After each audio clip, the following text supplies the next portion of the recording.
Assalamualaikum warahmatullahi wabarakatuh. Waalaikumsalam warahmatullahi wabarakatuh. Enjing. Kanca badhe nyuwun wekdal panjenengan kangge wawancara.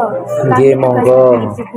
Nggih. Apa saged, Pak? Saged dengan senang hati saya bantu. Napa bahan dasar budak? Bahan dasar budak itu tepung tapioka, tepung beras. Lan ditambah karo bahan-bahan liyane. Kapan budak ditemokake, Pak? Itu zaman biyen itu.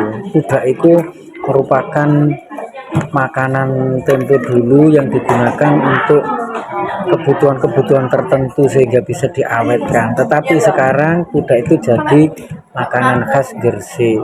Neng di budak ditemukake. Nang kota Gresik sebelah lor. Kepiye budak dibungkus godhong pinang?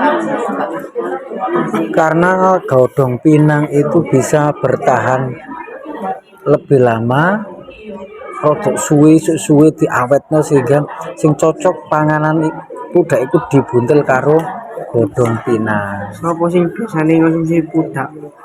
Biasanya wong-wong sing seneng karo makanan-makanan manis utawa wong-wong sing idek karo tempat-tempat makan lan juga wong-wong sing kepingin ngrasakno.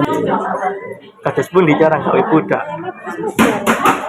Cara gawe budak itu ya bahannya dicampur banyu kemudian ditambah berbagai macam adonan, berbagai macam bahan-bahan liyane sehingga budak itu jadi khas, makanan khas yang teko. Nuwun atas wekdalipun jenengan. Mugi-mugi wawancara niki Saged bermanfaat. kangge kula lan kanca-kanca. Nggih, sama-sama.